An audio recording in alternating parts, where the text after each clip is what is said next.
Si ton cœur est capable de sentir à l'intérieur de lui cette force spirituelle qui t'amène à te dire, mais c'est vrai quoi. C'est là où tu diras, il y a un Dieu.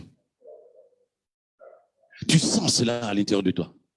Une profonde reconnaissance, un profond désir de Dieu. Et c'est là où tu diras, je sais qu'il y a un Dieu. Y a-t-il quelqu'un avec moi? Quand nous nous levons le matin, nous avons tendance à voir les choses de manière simple. Parfois même, nous ne savons même plus que nous respirons. On se lève le matin, nous estimons que c'est normal que nous soyons là. C'est normal que nous soyons en bonne santé. C'est normal que nous allons au travail pour ceux qui travaillent. C'est normal. Aucune pensée en disant, mais quelle est la raison pour laquelle je suis là? Quelle est la raison pour laquelle je me focalise, je suis vivant? Quelle est la raison? Qu'est-ce qui fait que je sois capable de parler et que je sois capable de manger? C'est devenu normal. On n'a plus cette pensée spirituelle en disant, mais rien n'est normal finalement. Rien que regarder mes enfants pour ceux qui en ont. Rien qu'aller au travail pour ceux qui en ont. Rien qu'être en bonne santé pour ceux qui sont en bonne santé. Mais il n'y a rien de normal, bien-aimé. Il n'y a rien de normal. Le danger est là. On est rentré dans une approche tellement humaniste de notre vie, alors que la vie est spirituelle, qu'on ne fait plus cas du Dieu spirituel qui régit l'univers entier entre ses mains. On n'a plus cette capacité de se poser juste une question existentielle en disant « Comment suis-je né? Qui suis-je? Où je vais? Quelle est ma véritable vie? Pourquoi ceci? Pourquoi cela ?» Ce qui nous rassure, c'est ce que nous voyons. Ce qui nous rassure, c'est ce que les gens disent. Ce n'est plus cette conversation de cœur à cœur avec l'esprit qui nous a créés. C'est devenu normal. On se lève le matin, c'est normal que je mange. Ce qui fait que même beaucoup de personnes, même pour manger, ils ne savent même plus dire merci à Dieu. C'est normal. Je me lève le matin, c'est normal. Puisque je fais du sport, puisque je mange bio, puisque je mange des légumes, c'est normal que je sois en bonne santé. Et donc, progressivement, l'importance de Dieu dans la vie des chrétiens disparaît. Progressivement, Dieu n'a plus de place parce qu'on ne sait pas à quoi il sert. On ne sait plus à quoi il sert. Parce que nous estimons que nous pouvons nous en sortir sans lui. Nous estimons que nous pouvons marcher sur la vie sans lui. Oui, nous avons encore la culture chrétienne. Nous allons dans les églises, nous savons prier de temps en temps. Surtout quand nous nous rencontrons avec des frères et des sœurs, nous passons 1 heure à parler de Jésus et ensuite, mais dans notre cœur, la relation s'est dégradée. Il n'a plus la même place qu'avant. La Bible nous dit, tu aimeras le Seigneur ton Dieu de tout ton cœur, de toute ton âme, de toutes tes pensées. Et les questions qui nous sont posées depuis un moment, où est l'appartement de Jésus dans ton cœur? Parce que moi, je vois dans ton cœur une grande suite pour toi-même. Tu t'aimes tellement.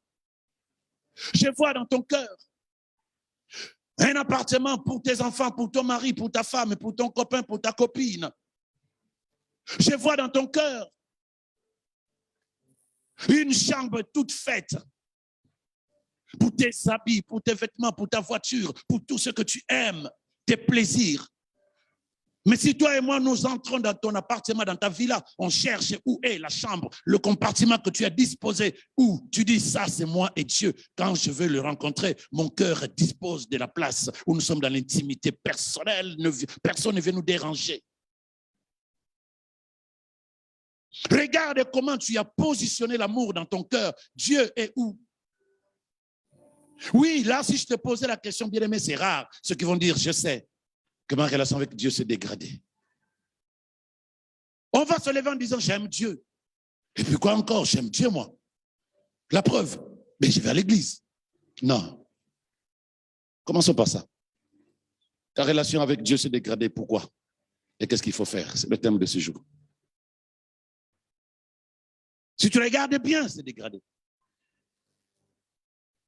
Lisons ce verset, Jérémie 2, verset 2, en français courant.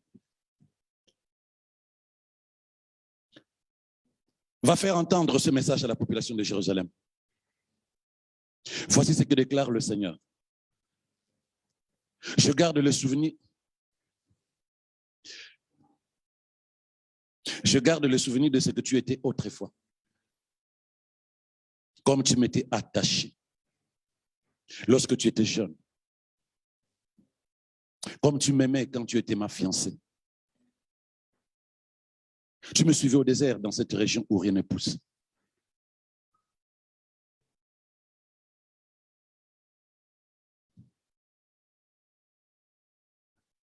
Quand je préparais ces enseignements, ce verset m'a été communiqué.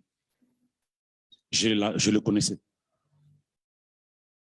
Mais le contexte fait que ça me parle différemment. Et même là, tu as envie de pleurer. Des phrases aussi simples, mais qui parlent dans le cœur avec profondeur. Et si tu es insensible à ce que Dieu dit, il y a un souci. Il dit, je garde le souvenir. Cela signifie que ce n'est plus pareil. Ouais, qu'est-ce que nous étions bien, toi et moi. Ça signifie que ce que tu nous présentes aujourd'hui, ce n'est plus pareil. Mais nous, on est là, on est insensible, on se dit tout va bien. J'aime Dieu, Dieu m'aime. Mais lui, quand il s'assoit, il nous regarde, il dit, ouh là là, qu'est-ce que nous étions bien. Je garde le souvenir de ce que tu étais autrefois. Comme tu m'étais attaché. Lorsque tu étais encore jeune, rencontre avec Dieu, tu as envie de dormir dans l'église. Zélé comme tout, tu as envie de tout faire dans l'église. Progressivement, dégradation. Comme tu m'aimais quand tu étais ma fiancée. Comment je le sais? Tu me suivais dans le désert où rien ne pousse. C'est-à-dire que tu ne me demandais pas, tu ne me posais pas des conditions pour que tu sois chrétienne, pour que tu serves à l'église, pour que tu pries, pour que tu te décides d'aller le vendredi à la prière ou le dimanche à l'église. Tu ne me posais pas des conditions. Tu ne justifiais pas ta présence. Tu n'attendais pas que je remplisse ta marmite de ce que tu as envie de manger. Tu ne me posais pas des conditions. Donne-moi d'abord un mari, tu verras comment je vais servir. Donne-moi un travail, tu verras comment je vais servir. Tu ne me posais pas des conditions. Tu ne justifiais pas pourquoi tu dois venir ou pas, mais m'adorer. Même quand je ne mettais pas quelque chose devant toi, toi, tu étais toujours attaché à moi. Même quand je ne t'achetais pas une voiture, toi, tu étais toujours là avec moi. Dans les airs où rien ne pousse, tu me suivais. Aujourd'hui, c'est quoi le problème? C'est Dieu qui te faisait pâmer le cœur. C'est Dieu qui a failli te faire évanouir d'amour. Mais toutes les personnes qui divorcent posent la question. Comment ils ont commencé? Ils ont commencé par un amour qu'ils se disaient, mais je vais mourir si cette personne ne me marie pas. Je vais mourir si cette fille s'en va. Je vais mourir si cet homme me divorce. Tellement je suis rempli de lui, de sa présence. Mais quand on décide de partir, c'est que ce n'est plus la même chose. Mais qu'est-ce qui s'est passé? Qu'est-ce qui s'est passé? Je garde le souvenir de ce que tu étais autrefois. Je garde le souvenir. Moi, je dirais, Seigneur, c'est fini. Ne garde pas ce souvenir. Nous allons repartir à zéro, toi et moi. Ne garde pas ce souvenir, ça signifie que je ne peux plus changer. Non, je veux reprendre mieux encore qu'avant. Si tu as dit, je garde ce souvenir, c'est comme si on est divorcé. Ta femme est partie, ton homme est parti, ton ami est parti. Oui. Ouais, nos relations se sont dégradées progressivement. Mais je garde le souvenir d'une femme merveilleuse. Je garde le souvenir d'un homme attentionné. Ça signifie que c'est trop tard. On ne peut plus rien faire ensemble. Mais Dieu parle au passé. Est-ce que tu veux vraiment que ça reste comme ça, toi et Dieu? Tu veux vraiment qu'il garde le souvenir ou tu veux restaurer ton nom pour lui? Alors, vraiment, soyons sincères. Tu sais, Quelqu'un m'a dit, aimer Dieu, qu'on ne voit pas, c'est difficile. Ce n'est pas vrai. Parce que nous sommes aussi invisibles. Parce que nous sommes esprits. Donc, si tu penses que ce que tu es physique, que tu peux aimer l'invisible, ce n'est pas vrai. Si tu es capable de vivre dans cette relation spirituelle, tu es capable de sentir Dieu et de l'aimer. Et même, combien de fiancés sont séparés? Bon, je vous dis encore avec WhatsApp, vidéo, mais pendant longtemps, beaucoup de personnes vivent un amour fidèle, vrai, sans se voir. Surtout dans l'ancien temps, où la reine, la princesse qui doit se marier avec le roi vient d'un coin dans un autre pays, un autre royaume. Ils n'ont pas de photos, ils n'ont pas de Facebook, ils n'ont rien. Et pendant des années, on prépare la reine, on prépare la princesse pour se marier au roi. Mais chaque jour, elle apprend dans son cœur à aimer cette personne qu'elle ne connaît pratiquement pas, qui sera son mari demain. On lui apprend chaque jour à développer des sentiments de l'amour, du respect, de la considération pour ce roi qui est dans l'autre pays, dans l'autre royaume, qui sera son mari demain. Depuis quand nous avons décidé d'aimer parce que nous voyons Dieu?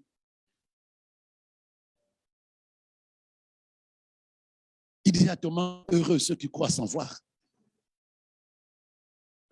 Mais en fait, ce n'est même pas la raison. La dégradation d'une relation, parce qu'un jour, tu as eu de l'amour pour Dieu. Un vrai amour. Un jour, tu as eu de l'amour pour Dieu. Mais étant donné que l'homme n'a qu'un seul cœur, quand tu penches à gauche, c'est difficile qu'à droite, tu sois toujours là. Quand tu commences à t'aimer plus que Dieu, tu auras du mal à aimer Dieu. Quand tu commences à aimer la vie plus que la vie du monde, plus que la vie avec Dieu, c'est difficile que tu sois capable d'aimer Dieu au même moment.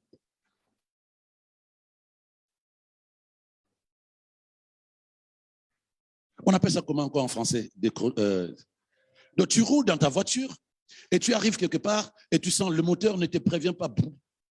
Moi, j'ai déjà vu sur la route, quand tu prends la route Paris-Toulouse, et tu croises des voitures neuves, en warning, en panne. Et toi, la tienne a 10 ans, mais elle roule encore. Alors, je te pose la question, mais c'est quoi cette belle voiture qui déçoit son chauffeur, son propriétaire? Warning là, le pauvre, pas le pauvre, le type, il doit se cacher hors des rails, hors des barrières. Tu roules, tu vogues dans ton bateau, sur ton bateau à voile, le vent t'emporte. Et puis pour des raisons inconnues, plus de vent. Et ton bateau s'arrête. Tu es obligé de ramer, si tu as des rames. Il y a des relations humaines qui sont des belles relations. Tu les envies. Tu dis, si ma femme peut être comme celle-là, si mon mari peut être comme celui-là. Et puis un bon matin, les mêmes personnes que tu enviais, tu ne comprends pas ce qui s'est passé. Il n'y a plus de vent pour emporter leur relation. Il n'y a plus de carburant pour que la voiture continue à rouler. Je garde le souvenir de ce que tu étais autrefois. Non, Seigneur, ne garde pas ce souvenir. On va repartir sur des bases nouvelles. Je comprends. S'il te plaît, pardonne-moi. Je veux repartir sur des bases nouvelles. Une relation pour se maintenir ces deux personnes. Tout à l'heure, nous étions emportés dans notre adoration louange par un message simple qui nous séparera de l'amour de Dieu manifesté en Jésus-Christ. C'est-à-dire que lui, il nous fait comprendre, moi je vous aime, un point, un trait. Donc on ne peut pas s'attendre à ce que un jour Dieu, tu te présentes devant Dieu pour te dire bonjour, bonjour, bonjour Dieu, bonjour Père. Il dit non, non, non, laisse-moi tranquille. Franchement, tu m'as déçu, je ne t'aime plus.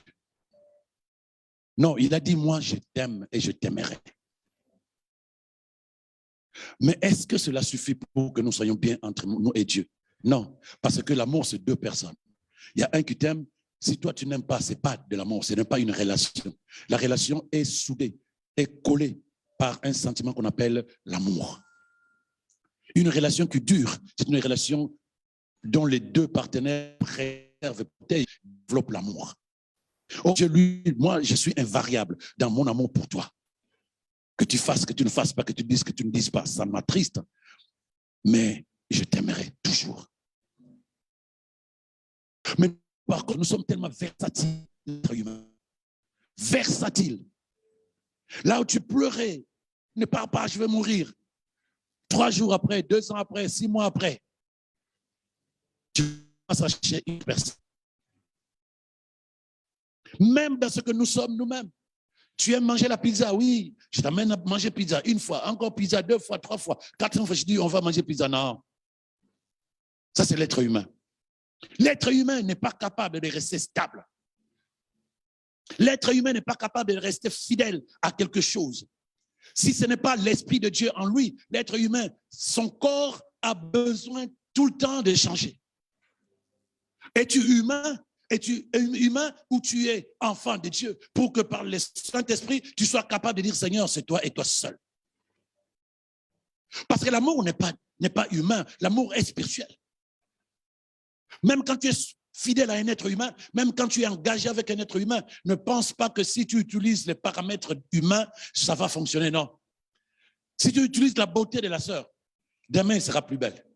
Tu utilises la force, l'intelligence, l'argent du frère, demain, ces choses-là peuvent disparaître. Donc, si tu prends les paramètres humains pour aimer quelqu'un, tu seras déçu un jour ou l'autre. Mais quand tu aimes tout court, comme Dieu t'aime, tu es capable d'aimer même si la personne est devenue moche comme 4 personnes. Cette femme qui était Miss Monde. 10 ans, 15 ans après, on se pose la question, c'est la même ou on t'a remplacé la femme? Ce frère qui pouvait acheter le monde entier par son argent, par sa beauté, mais tout est tombé à l'eau. Mais toi, tu es toujours là, en disant, qu'est-ce que je t'aime? Qu'est-ce que je t'aime? Parce que c'est ce que Dieu fait pour nous. Nous soyons bons, il nous aime. Nous soyons nous le décevons, il nous aime. Nous le quittons, parce que nous le quittons aussi, il nous aime. Mais cela ne suffit pas, parce qu'à ce moment-là, ce n'est pas, oui, je sais que Dieu m'aime, même si je m'en vais d'abord, je reviendrai le moment venu. Non, c'est une erreur, fais pas ça. C'est pas ce que je dis. Lorsque nous nous déconnectons de Dieu, lorsque nous brisons notre relation avec Dieu, c'est pas lui qui perd, c'est nous qui perdons. Parce que nous sommes comme des poissons, Dieu c'est l'eau et nous c'est le poisson. Donc si le poisson décide de sortir de l'eau, ce n'est pas l'eau qui a des problèmes, c'est le poisson qui va avoir des problèmes parce qu'il a été créé pour vivre dans l'eau. L'être humain peut tout avoir à l'extérieur. Sans Dieu, ce n'est pas vrai. Il aura toujours besoin de Dieu un jour ou l'autre. Donc, ce n'est pas ça. Une relation, c'est 2 personnes. La foi en Dieu, c'est une histoire de relation qui implique quoi? Des sentiments entre Dieu et toi. Des sentiments. Nous, quand on était dans les internats, il y avait l'internat des garçons, dans le séminaire où on voulait être prêtre. Et il y avait des internats de sœurs, de filles qui voulaient être des bonnes sœurs. Mais ce n'est pas au même endroit. Tu as 5 km à pied. Mais on avait des rencontres, matchs, je ne sais pas quoi, prières en commune ou travail à l'hôpital. Et on se trouve là avec les bonnes sœurs, les futures bonnes sœurs et les futurs prêtres. Mais on s'écrivait des lettres. Il n'y avait pas de texto, il n'y avait rien. On s'écrivait des lettres. Et parfois, on te demande d'écrire une lettre à une fille ou une fille t'écrit à toi. On ne se connaît pas, mais on essaie de s'ouvrir en disant, je t'aime, tu sais, j'aime bien la dernière fois quand tu priais, quand tu sais. Mais qui décide demain?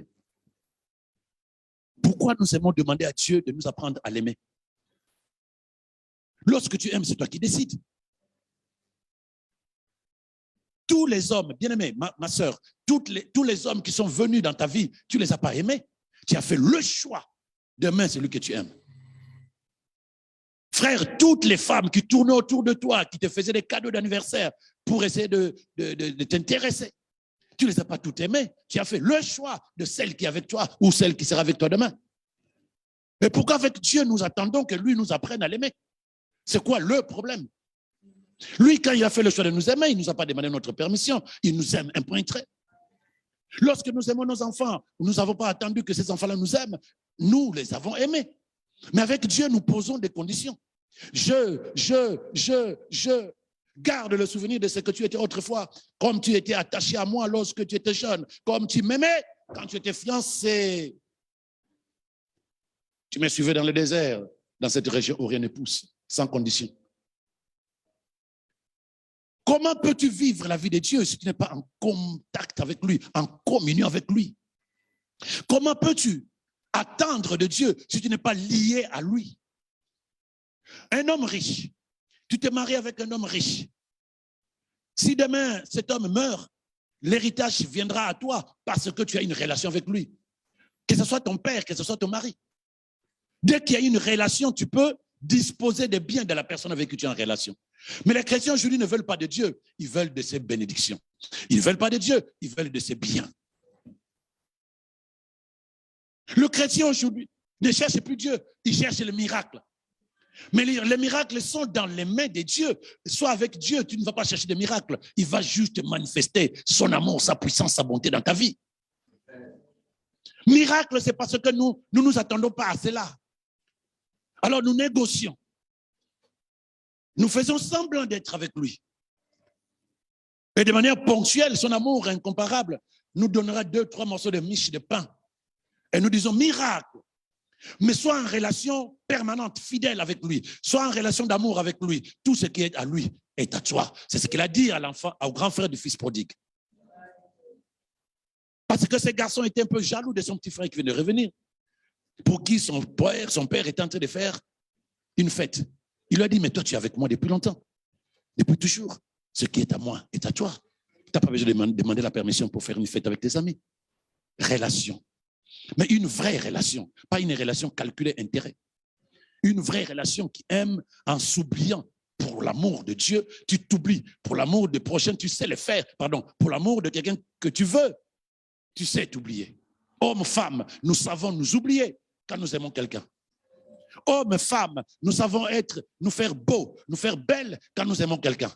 Hommes, femmes, nous savons nous lâcher, nous détacher des choses mauvaises pour être meilleurs pour la personne qu'on aime. Pour Dieu, il faut revenir matin, midi, soir sur les mêmes choses. Or, malheureusement, ces choses que nous ne voulons pas lâcher par amour, ce sont ces choses-là qui font que notre relation se dégrade progressivement. Lorsqu'une fille qui vient de se marier ne veut pas lâcher ses anciennes relations, ces relations vont dégrader, détruire son mariage. Lorsqu'un chrétien qui s'engage avec Dieu ne veut pas lâcher sa façon de penser, de vivre, cette façon de penser, de vivre va dégrader sa relation avec Dieu. Ce n'est pas au niveau de Dieu qu'il faut chercher des problèmes. Lorsqu'une personne n'aime pas sa femme, son mari, par rapport à ce qu'elle est et non pas ce qu'elle fait. Apporte-moi des fleurs. Au début, il t'apporte les fleurs. Une fois, 2 fois, 3 fois, et puis il commence à oublier ou il commence à changer. Tu vas toujours l'aimer. Ou bien tu l'aimais parce qu'il t'apporte des fleurs. Tu vas toujours l'aimer. Ou tu l'aimais parce qu'il cuisinait bien pour toi. Quelles sont les raisons pour lesquelles tu as décidé d'aimer Dieu et de lâcher progressivement la relation avec lui? Parce qu'il ne fait plus ce que tu attendais de lui ou il n'a jamais fait ce que tu attendais de lui. Tu es parti auprès de Dieu, pourquoi? Tu as cherché Dieu, pourquoi? Tu as prié, tu as jeûné, tu as prié, tu as jeûné, tu as prié, tu as jeûné. Et tu as réalisé finalement qu'il ne t'a pas donné ce que tu attendais et tu te dis, ok, ce n'est pas la bonne relation. Dieu t'a déçu. Dis-moi, est-ce que Dieu t'a déçu? Parce que c'est ce que nous faisons lorsque quelqu'un nous déçoit, nous changeons. Lorsque quelqu'un nous déçoit, nous changeons. Une relation en dents de scie. Aujourd'hui c'est bien, demain c'est pas bon. Aujourd'hui c'est bien, demain c'est pas bon. Aide-nous, Saint-Esprit. Matthieu 22, verset 37 à 40. Il dit, Jésus lui répondit, tu aimeras le Seigneur ton Dieu de tout ton cœur, de toute ton âme, de toute ta pensée. C'est le premier et le plus grand commandement. Voici le second, celui qui est semblable. Tu aimeras ton prochain comme toi-même. De ces 2 commandements dépendent toute la loi et les prophètes. Quand tu aimes Dieu de tout ton cœur est plein de Dieu, tu ne peux pas aimer le monde. Tu ne t'aimes même pas t'aimer toi-même. Merci, ma soeur. Quand tu remplis quelqu'un dans ton cœur, d'autres personnes ne peuvent plus venir. De tout ton cœur, de toute ton âme, tes émotions, tes sentiments, tes pensées, tout dans ton âme tourne vers Dieu. Comment peux-tu encore tourner ton cœur vers autre chose? Lorsque tu te lèves, première pensée, Jésus. Lorsque tu te couches, dernière pensée avant de t'endormir, Jésus. Pourquoi? Parce que tout ton cœur est rempli de lui.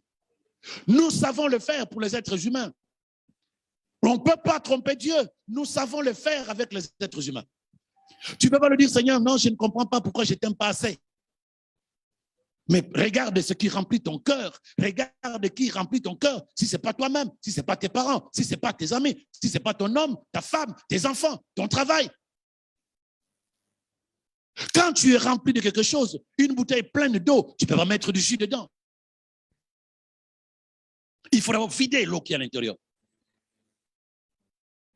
Tu aimeras le Seigneur de tout ton cœur, de toute ton âme et de toutes tes pensées. Il y a même un autre verset qui dit de toutes tes forces. Tu t'accroches.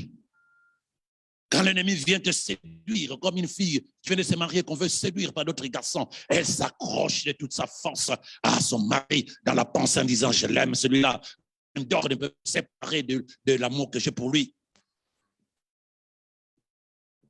Une relation dégradée avec Dieu.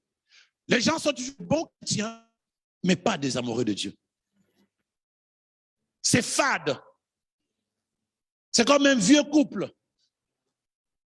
J'allais nommer ça comme ça. Ta relation a pris un coup de vieux. Mais je me suis dit, il y a des vieux couples qui s'en sortent mieux peut-être. Donc du coup, non, oublie ça. Il y a des vieux couples qui s'en sortent mieux. 50 ans de mariage, mais ils sont encore là.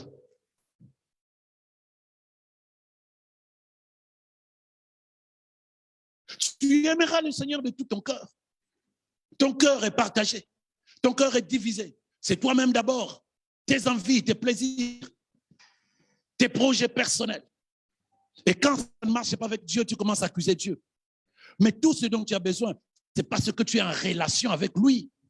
Qu'on ne vous trompe pas dans nos églises, dans les églises, que nous, les serviteurs de Dieu, que nous soyons capables de vous dire la vérité spirituelle. Tant que tu n'as pas une véritable relation avec Dieu, n'attends rien de Dieu. N'attends rien de... On parle d'héritage. On va te dire, reçois ton héritage ou possède ton héritage. C'est bien, mais l'héritage, il faut que je sois déjà enfant de ce Dieu-là. Comment on peut revendiquer un héritage alors que je n'ai aucune relation avec personne qui donne l'héritage? Mais on ne vous dit pas. On veut juste que vous excitez. Il y a ceux qui s'excitent mieux et ça marche 2 minutes. Mais d'autres, ça ne marche pas. Et on ne se pose même pas la question pourquoi ça ne marche pas. Parce qu'il y a des choses essentielles pour lesquelles les gens ne veulent même plus. Aide-nous, Saint-Esprit, vraiment. Lorsque nous aimons Dieu de tout notre cœur, nous sommes prêts à surmonter les persécutions et les difficultés. Parce que lorsque tu aimes quelqu'un, quel que soit ce qui se passe, l'amour, c'est comme une colle qui est incapable de séparer 2 personnes. Quand Paul le proclame, qui me séparera de l'amour de Dieu? Parce qu'il a regardé ce qu'il était. Il a vu comment il était sale, non aimable, pourri. Mais Dieu était toujours derrière lui. Il s'est dit, c'est ça l'amour. Maintenant, lorsque nous avons des problèmes, lorsque nous avons des difficultés, lorsque nous avons des soucis, lorsque les choses ne fonctionnent pas, lorsque nous avons prié, la personne est quand même décédée, lorsque nous avons prié et on est quand même viré du travail, est-ce que nous sommes capables de tenir quand même notre amour pour Dieu? Marie et Marthe avaient un grand frère qui s'appelle Lazare, ami de Jésus. Il tombe malade, ils envoient des émissaires auprès de Jésus pour dire, celui que tu aimes, ton frère, ton ami là, il est malade, tu peux venir. Elles ont eu besoin de Jésus parce que elles savaient que Jésus pouvait prier proclamer la santé et Lazare allait être en bonne santé. Jusqu'à ce que Lazare meure. Jésus, 4 jours après, va là-bas. Et Marthe lui dit, la grande sœur, si tu avais été là, notre frère ne serait pas mort. Si tu avais été là.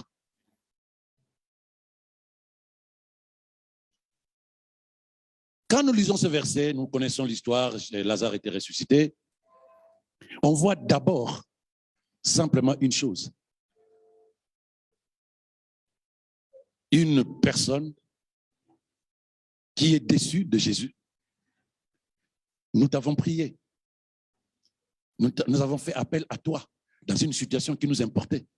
Mais tu n'as pas répondu. C'est ça, en fait. C'est ça que nous dirons aujourd'hui. Seigneur, si tu m'avais répondu, je ne serais pas viré. Si tu m'avais répondu, mon fils, ma fille serait encore en bonne santé. Si tu m'avais répondu, mon mariage serait encore stable.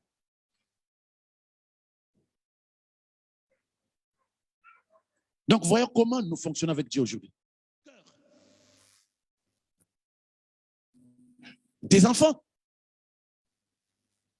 toi-même, avec tes envies, tes désirs, tes plaisirs, ton mari, ta femme, tes parents, qui remplit ton cœur, là où Dieu dit, aime-moi de tout ton cœur, de ton âme, de toutes tes pensées, de toutes tes forces, aime-moi, parce qu'il a d'être aimé, parce qu'il sait que c'est bon pour nous, bien-aimés. Parce qu'il sait que c'est bon pour nous. Si nous ne sommes pas en amour avec lui, si nous n'avons pas de sentiments pour lui, nous ne pouvons pas revendiquer quoi que ce soit de lui. Sinon, c'est sa grâce de temps en temps qui nous fait respirer, qui nous donne un petit pain, mais pas hériter de ce qu'il a donné à ses enfants. Y a-t-il quelqu'un avec moi? Est-ce qu'on peut dire amen? Si tu n'es pas capable de lâcher prise pour, comme une femme qui s'engage en mariage avec une personne, tout ce qui était autour d'elle, elle est obligée de tout lâcher. C'est difficile de dire j'aime Dieu. Voilà pourquoi il dit dans Marc 3, 8, verset 34, si tu veux me suivre, commence par ne plus penser à toi. Mais quand tu penses plus à toi qu'à Dieu, tu ne peux pas avoir une relation stable, profonde avec lui. Il faut se détacher pour s'attacher. Tu ne peux pas t'attacher sans te détacher. Regarde bien. Ne cherchez pas une sorcière, ne cherchez pas un démon, ne cherchez pas des mauvais esprits. Ils seront toujours là pour essayer de te détacher. C'est pourquoi il dit de toutes tes forces, aime-moi. Parce qu'il y aura toujours quelqu'un qui va essayer de te déconnecter de moi. Mais tu ne peux pas, toi, chercher à t'attacher à Dieu sans d'abord te détacher de la vie que tu avais, de la manière de penser que tu avais. Si tu ne te détaches pas, tu vas essayer de t'attacher, mais tu ne tiendras pas longtemps. Tu ne tiendras pas longtemps. La relation va se dégrader progressivement. Aujourd'hui, on a des raisons pour ne pas prier. On a des raisons pour ne pas aller à l'église. On a des raisons pour ne pas servir. On a des raisons pour ne pas évangéliser. On a des raisons pour ne pas témoigner Christ. Regarde dans les églises, les personnes qui cherchent les mariages en tout cas, ils pensent que c'est comme ça que ça fonctionne. Regarde dans les églises, les personnes qui cherchent des enfants. Dans les églises, les personnes qui cherchent un travail. Dans les églises, les personnes qui cherchent la santé. Alors, donc, ils savent que c'est Dieu qui peut disposer de ces choses. Mais dès qu'ils possèdent le travail, la voiture, la maison, les enfants, ou je ne sais pas quoi, ça devient les éléments à partir desquels ils vont commencer à justifier leur déconnexion avec Dieu. Je ne peux pas, j'ai des enfants. Je ne peux pas, ma voiture est en panne. Je ne peux pas, mon mari, ma femme, je ne peux pas. Mais hier, tu demandais ça à Dieu. Lui, en te donnant ce travail, il ne savait pas qu'il faut aussi que tu l'adores. Donc, il s'est dit, je donne le travail et on s'oublie. On a des justifications. On a des raisons aujourd'hui.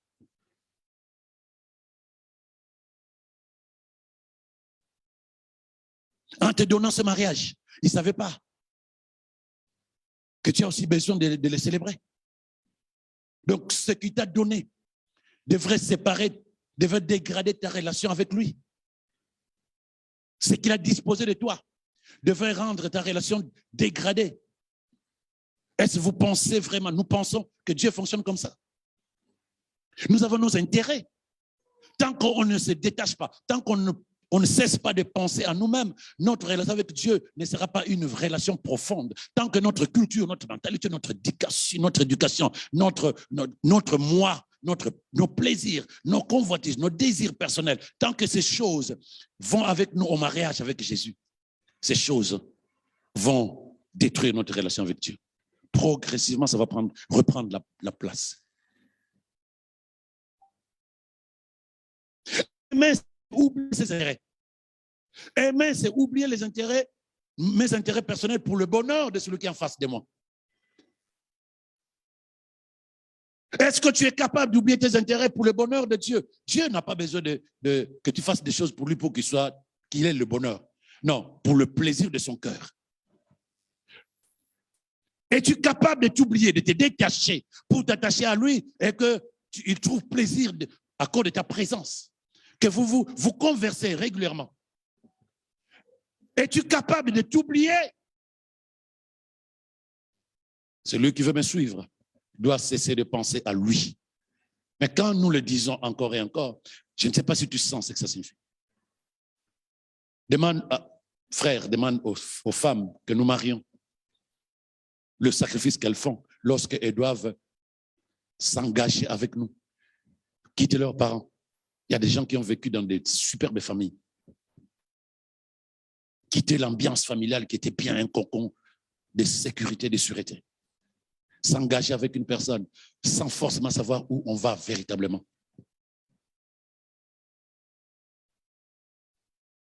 S'engager avec une personne en sacrifiant les autres.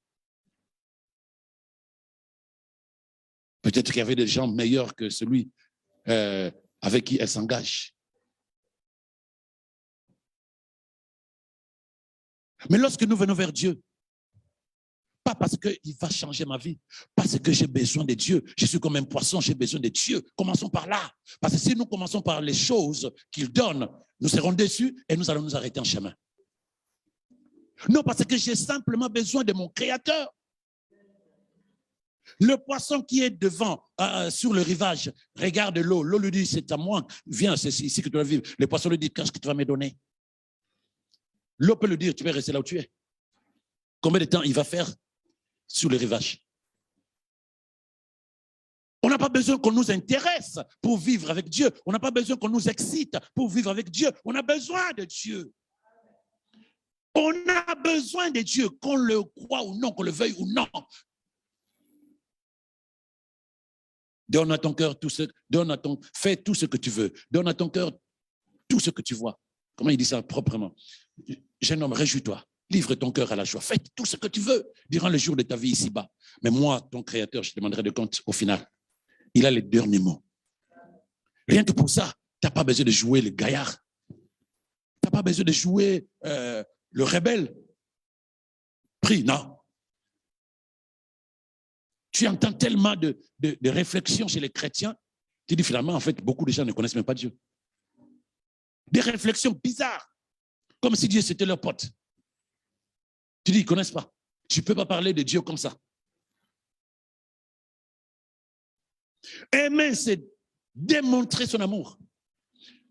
S'engager, se détacher de ce qui était important pour moi, de ce qui était précieux pour moi. Parce que je dois transformer Dieu comme mon unique trésor. Y a-t-il quelqu'un avec moi? Si j'avais plein de trésors moi-même, mes envies, mes désirs, mes plaisirs, maintenant lorsque je m'engage avec Dieu, je dois me détacher de ça et transformer Dieu comme mon unique trésor. Que mon cœur ne batte plus que pour lui. Tant que ce n'est pas ça, la relation avec Dieu ne peut pas tenir longtemps. Il faut arrêter de... Vous avez dit quoi?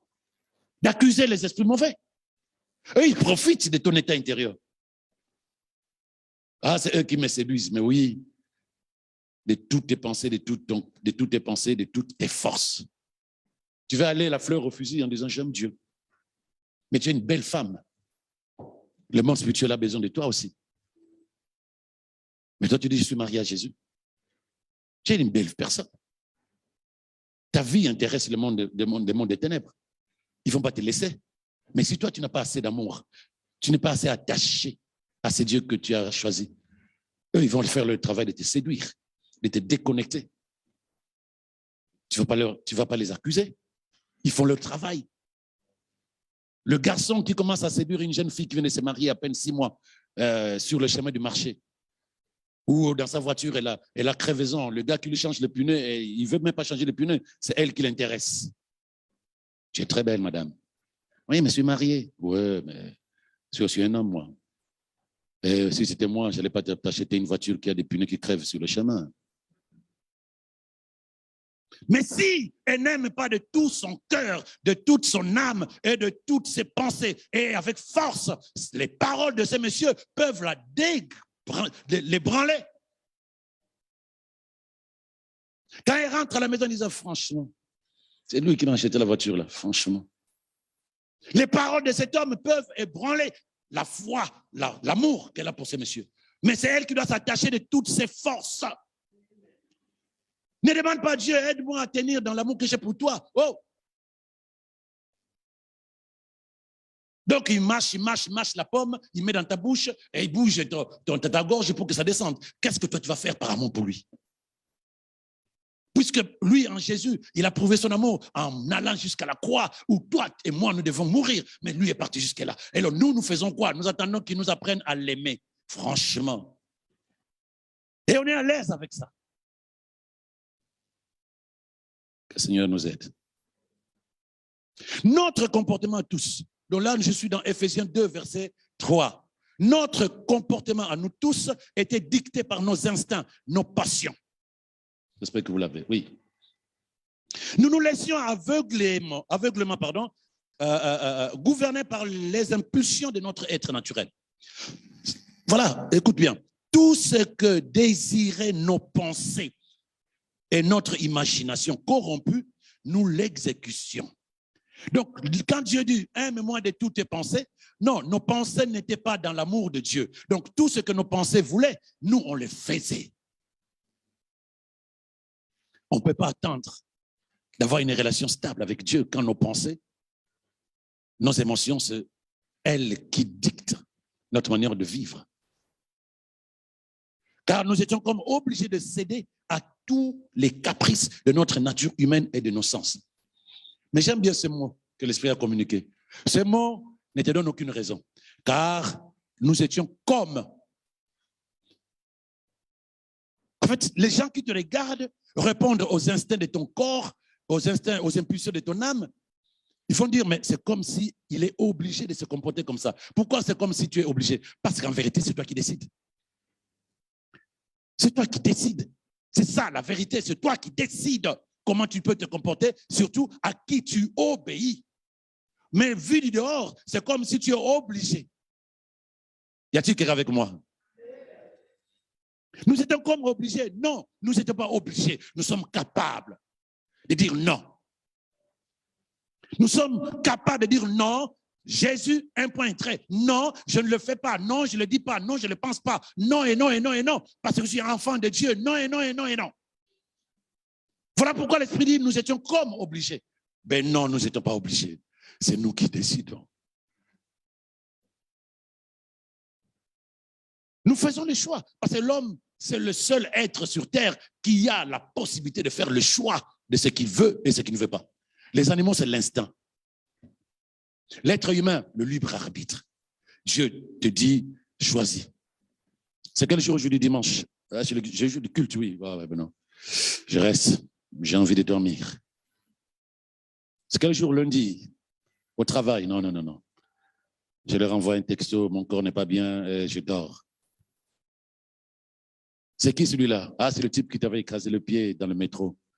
Et quoi? Non, il veut demander pardon. Non, non, non, non, non. Il m'a tellement fait mal que je n'ai pas envie qu'il aille d'abord. Je vais me calmer et puis je l'appellerai. C'est nous qui décidons. Mais les gens diront, mais les esprits mauvais, le diable ne veut pas qu'il pardonne. Le diable, qu'est-ce qu'il a à voir là-dedans? Qu'est-ce que le diable a à voir là-dedans? Donc aujourd'hui, l'être humain ne sait plus accepter ses propres torts, ses propres engagements. À chaque instant, c'est les démons, les sorciers, le diable. On n'est plus capable d'accepter. Lorsque tu achètes une robe bleue, ce n'est pas le diable, ce n'est pas les Saint-Esprit, c'est toi qui choisis. Lorsque tu t'engages avec une personne, ce n'est pas le diable, ce n'est pas le Saint-Esprit, c'est toi qui choisis.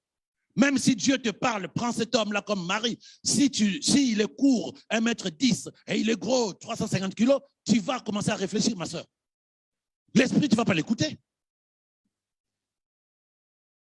Tu ne vas pas écouter l'esprit, tu vas dire non, l'esprit m'a dit, ce n'est pas lui. Parce qu'on aime ce qui frappe l'œil.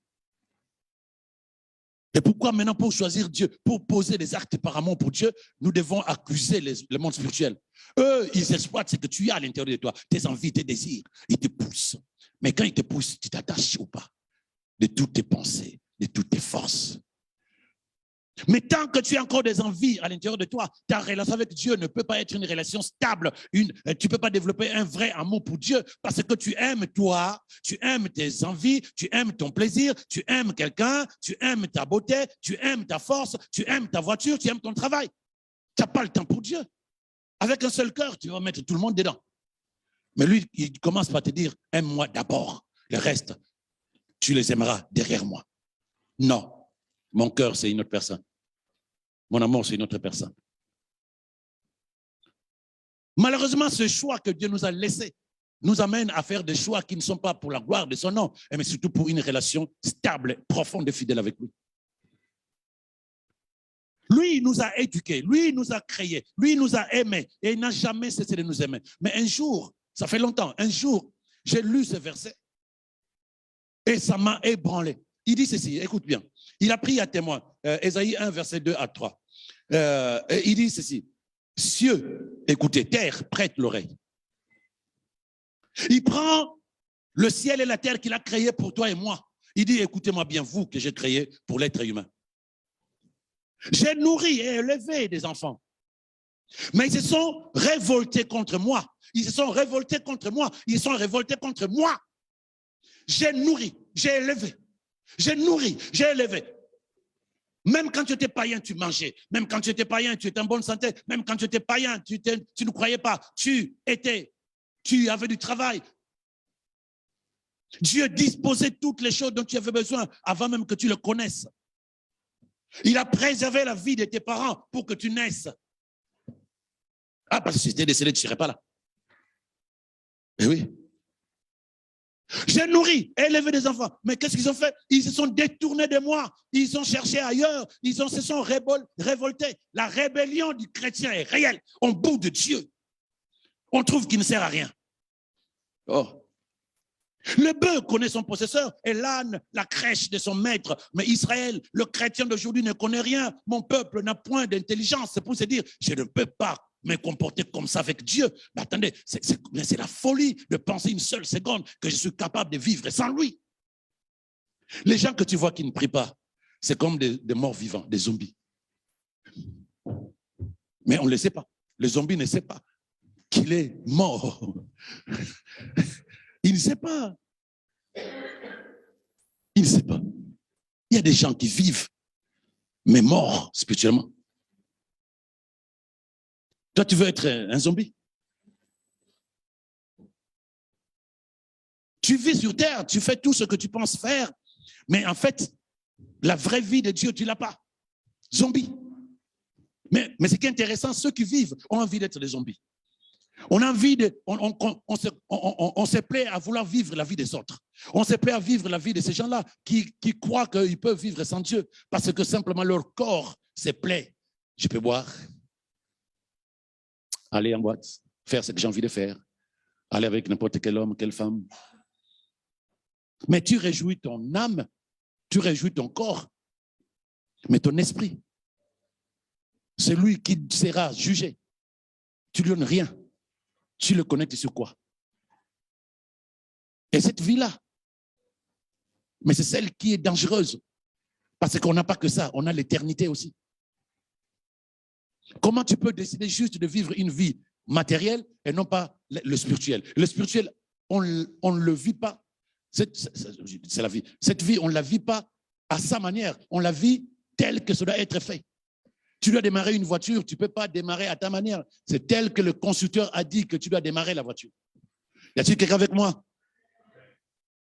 Le choix que tu fais dans la vie ne doit pas être le choix par rapport à ta culture, par rapport à tes envies, par rapport à tes déceptions, par rapport à tes projets, par rapport à le contact que tu fais autour de toi. Non. Tu peux décider de rester tel que tu es ou décider de changer. Tu peux décider de te séparer d'une relation ou essayer de réparer. Tu peux décider de chercher et de trouver la seule personne qui peut remplir le vide qui est à l'intérieur de toi ou continuer à te remplir de choses toxiques croyant que tu seras en paix avec ça. Tu peux décider de chercher Dieu véritablement ou vivre une culture chrétienne et penser que c'est bon comme ça. C'est toi qui fais le choix parce que l'homme a cette capacité de faire le choix.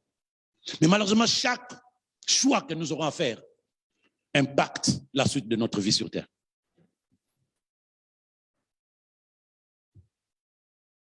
Regardez pourquoi la relation que tu as avec Dieu semble être dégradée. Parce que nous avons fait des choix. Et ces choix-là peuvent amener une relation à se dégrader progressivement. Mais si c'est la relation avec Dieu, pose-toi la question, quels sont les choix que j'ai faits? Quelles sont les décisions que j'ai prises? Pourquoi l'amour pour Dieu dans mon cœur semble avoir disparu ou sinon semble être en dégradation? Jérémie 2, versets 13 à 15, il dit ceci, car mon peuple a commis un double péché, un double mal. Ils m'ont abandonné, moi qui suis une source d'eau vive.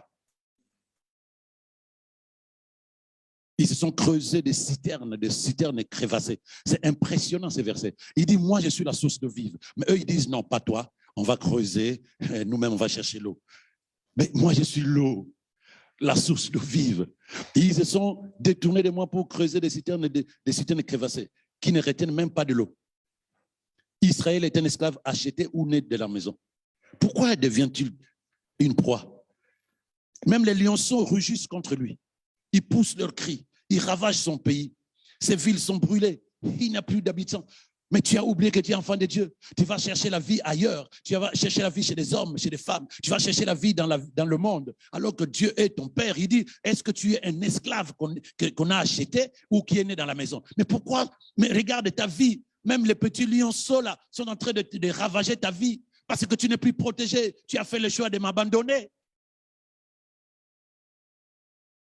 Tu as fait le choix de m'abandonner, mais regarde, ton champ est en train d'être ravagé par des petits renardeaux. Regarde, tes villes sont ravagées par des petits lionceaux, Mais toi, tu ne sais pas, tu veux de l'eau, mais moi, je suis la source d'eau vive. Pourquoi tu veux creuser toi-même? Tu m'as abandonné. Quand tu pries une fois, deux fois, trois fois, tu estimes que tu as assez prié, Dieu ne t'a pas répondu, tu te tournes vers le monde en disant, monde, propose-moi une solution. Et c'est là que le diable va venir en disant, je suis ta solution. Mais lui n'a jamais été une solution. Il a été simplement un piège pour t'amener loin de ce que Dieu a planifié pour toi. Mais en étant au départ, on croit que c'est ça. Les premières pensées que tu as, lorsque tu es agité, lorsque tu es en colère, lorsque tu boudes, lorsque tu es frustré, les premières pensées, ça c'est l'inspiration de Satan. Parce qu'il sait que dans cet état-là, tu ne peux pas entendre le Saint-Esprit. Alors il a envie de te donner sa solution. Viens, regarde, fais ceci, décide comme ceci. Et quand tu décides, tu te déconnectes de Dieu. C'est comme si tu creusais toi-même tes citernes qui ne peuvent pas retenir l'eau, alors que l'eau, la source d'eau vive, te dit, reste là, tu n'es pas un esclave. Tu es mon fils, tu es ma fille, je dispose de tout pour toi. Mais il faut que tu sois discipliné pour que tu saches comment ça fonctionne. Ne le fais pas à ta manière.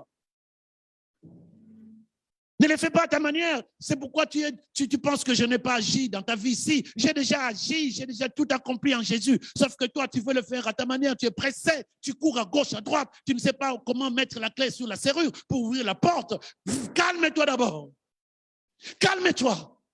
Écoute-moi. Voilà ce qu'il faut faire.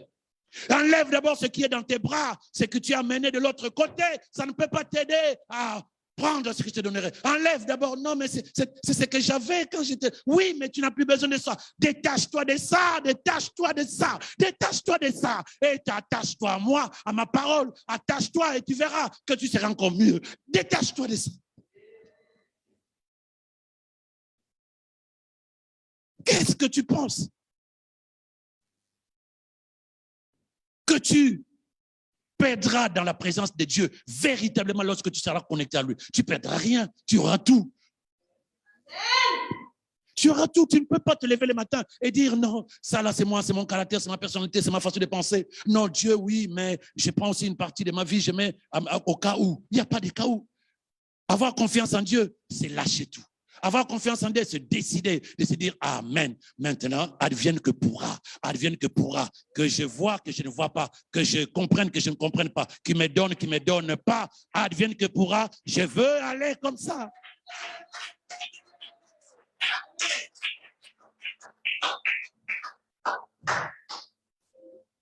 Tu abandonnes Dieu pour aller chercher des solutions dans le monde. Creuser des citernes qui ne peuvent même pas garder l'eau. Pourquoi ne pas développer une relation véritable avec lui? Pour que tu vois si ça marche ou ça ne marche pas. Parce que lui, il dit, moi, je promets et je réalise. Mais nous ne voulons pas faire les choses comme il le veut. Le médecin dit, voici l'ordonnance. 2 comprimés le midi, 2 comprimés le matin, 1 le midi, 2 le soir. Non, on ne respecte pas le principe. Et quand ça ne marche pas, on accuse le médecin. Quand il dit, tu veux me suivre, détache-toi pour t'attacher. Non. Seigneur, je peux venir avec ça, non? Et pourquoi ça ne part pas? Et pourquoi je ne peux pas rester comme ça? Mais qui t'a dit?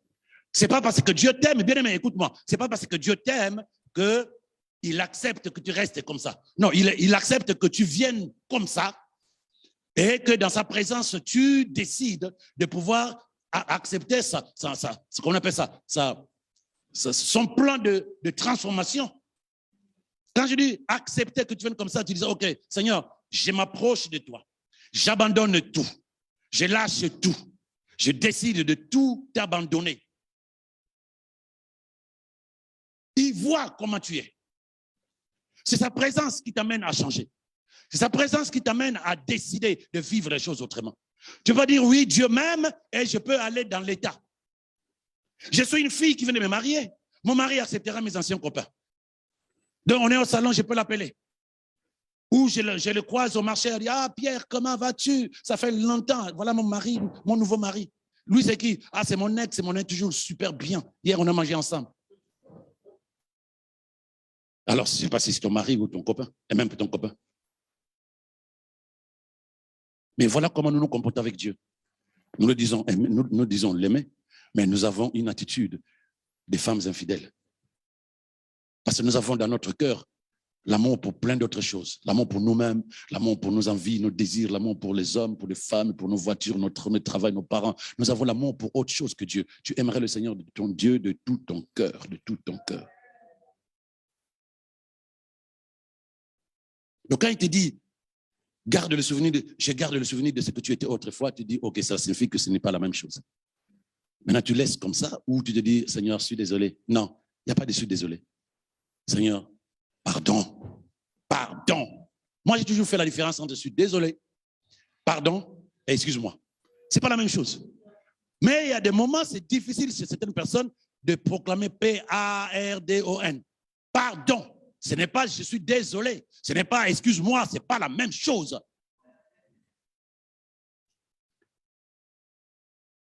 Pardon, Seigneur. Ne garde pas ça. Sinon, montre-moi comment j'étais si j'ai perdu. Montre-moi ce que tu appelles ce que j'étais autrefois. Ah, j'étais comme ceci, oui. Inspire-moi, Saint-Esprit. Montre-moi comment j'ai fonctionné. Maintenant, je veux reprendre. Et quand je serai à ce niveau-là, je vais augmenter. Et plus jamais, je vais me détacher de toi. Là, c'est une bonne décision. Tu vas retrouver le plaisir. Il y a ce verset de l'Apocalypse, on ne va pas tout lire peut-être, parce que là, j'ai fini. Il dit, tu ne m'aimes plus comme au début. Tu ne m'aimes plus comme au début. Ton amour, pour moi, n'est plus le même. Mais il dit, allons, rappelle-toi de quelle hauteur tu es tombé. Rentre en toi-même. C'est-à-dire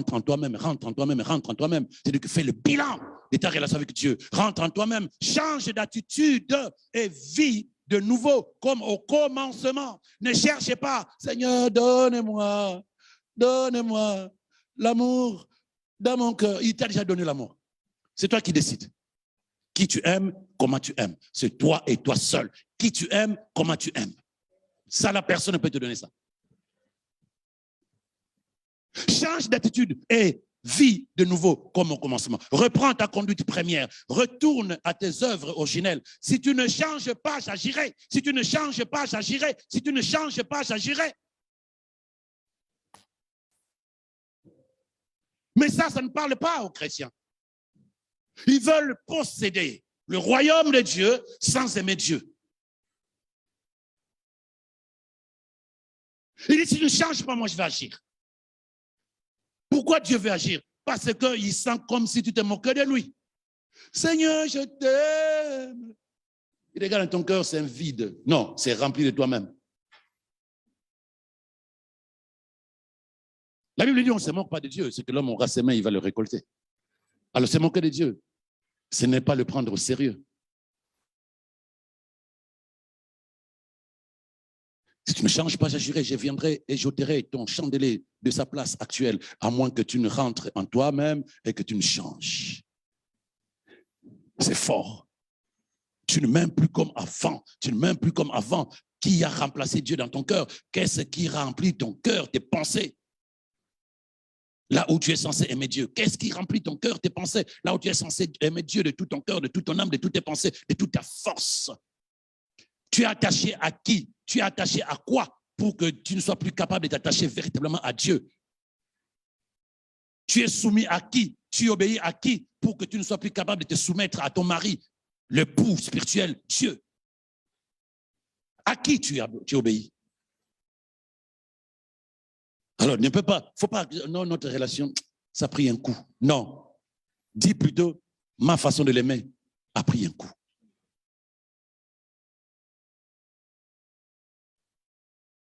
Maintenant, comment reprendre?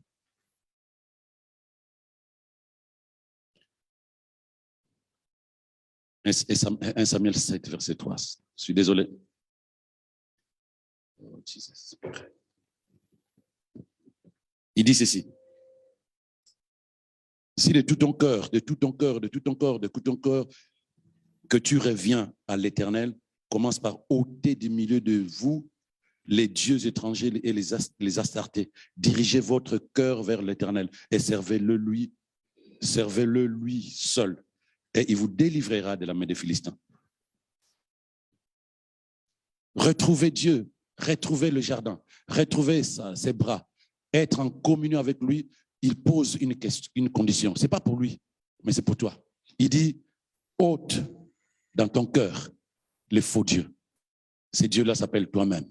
Tu t'aimes plus que tu aimes Dieu. Ces dieux-là s'appellent tes envies, tes désirs, tes parents, tes projets, tes enfants, ton mari, ton épouse. Ôte ces gens-là du siège de ton cœur. Et puis il dit, servez-le lui seul. Tu prends ton cœur, tu sers Dieu en disant, Seigneur, voici mon cœur. Ce n'est plus un chant à ce moment-là. Ce n'est pas servez lui seul, non. Servez-le lui. Quoi? Ton cœur. Et c'est là où tu peux t'attendre à ce que dans ta relation avec Dieu, les choses changent. Il va te délivrer, il va te libérer, il va te transformer, il va te bénir, il va te donner la paix et la joie. Mais aujourd'hui, comme je le disais, on n'a plus envie de Dieu, on a envie de ces miracles. Pas chez nous, au refuge. Dans le nom de Jésus, disons Amen. Il n'y a pas de formule magique. La Bible dit, vous me chercherez, vous me trouverez, à condition que vous me cherchiez de tout votre cœur. Et moi, j'ajoute, c'est lui qui va te trouver. Lorsque toi, tu désires le chercher, lorsque tu t'engages à le chercher parce que tu l'as perdu, parce que tes rapports ne sont plus des bons rapports, il dit dans Jérémie 29, 13, vous me chercherez, vous me trouverez, si vous me cherchez de tout votre cœur. Toujours le même mot, tout ton cœur.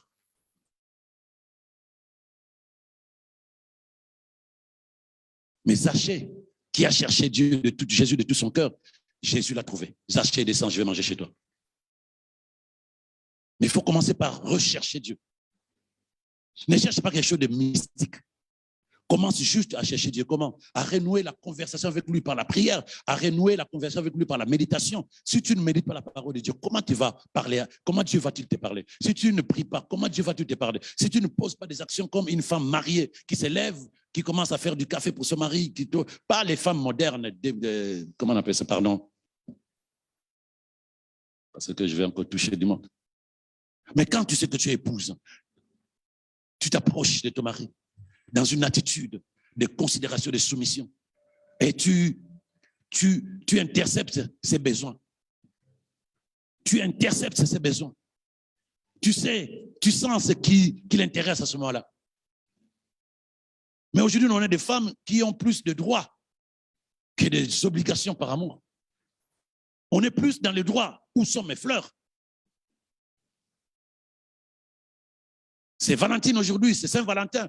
Où? Oui, la réservation du restaurant. Mais là où tu peux te dire, mon mari est fatigué. Il vient du travail. Je vois que son corps est fatigué. Je voulais apporter de l'eau fraîche. Je vais faire ceci dans l'amour que j'ai pour lui. Tant que tu ne développes pas une culture d'amour pour Dieu, parce que ça, on sait le développer pour les êtres humains, une culture d'amour, une pratique de l'amour. Nous savons le faire quand nous sommes capables de le faire. Nous savons le faire quand nous voulons. Nous savons le faire. Une culture d'amour. Comment peux-tu t'attendre à ce que cette relation soit solide? Quand tu ne te détaches pas, comment veux-tu t'attacher véritablement avec Dieu?